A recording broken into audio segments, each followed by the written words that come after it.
for it to block. It just had to have been too far back. That's the only. That's the only thing I can think of.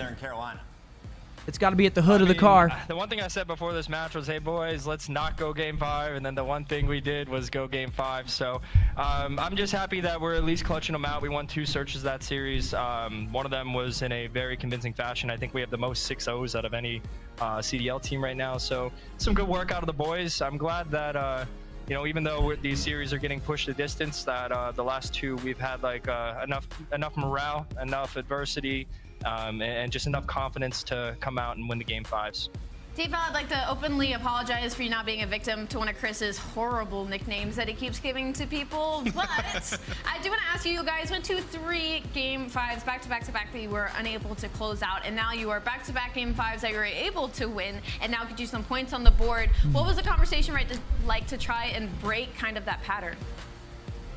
It's do or die. Like, this is champs. We all know that we deserve to make it here. We're one of the best teams. Like, we shouldn't be missing out, and we all know that. I think that 2v4 we had Game 5 against Thieves was kind of like, I don't really know what to call it, but it was kind of just set us up for the rest of the stage. It's like, all right, here we go. We just broke our Game 5 curse. We did what we needed to do. We pulled something out of nowhere. This is our chance. Let's win out this online split. Let's go to LAN where we perform even better, and let's make something happen.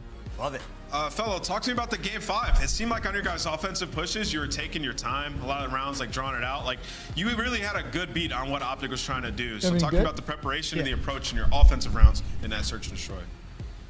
So we spent a lot of time botting these guys up yesterday, obviously. High rise, you know, people think that we don't really play it too often, so we went really in depth on that. Karachi, it was one of their more comfortable S&Ds, so we just knew that Game 5 going into Karachi, we're both going to be good at it. It's going to come down to, you know, just getting some information, seeing some different looks they have, and just keeping them guessing, not letting Shotzi get comfortable. As you guys know, when that guy starts moving around, it can be very hard to control. He can single-handedly win his team a game, so just minimizing the plays that they're making, making sure we're getting good info, and just if we get a damn blood, make sure that we win the round.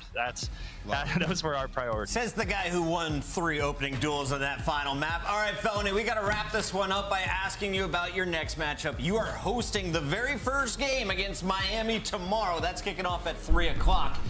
Are you guys locking up your spot in the winners bracket? What are the goals right now for the team? I'm going to push Vikul's hairline so far back, he's about to look like he's on Florida Mutineers. Fuck? Jesus Christ. We're going to wrap on that. What the fuck? Yo, why did he just sit there? That was great. Interview him in person. That was fucking great. What? That's what I'm talking about. Yo, why'd he just sit there after it like this? That's what I'm talking about. Yo, you got to go back. That's what I'm talking about. What the?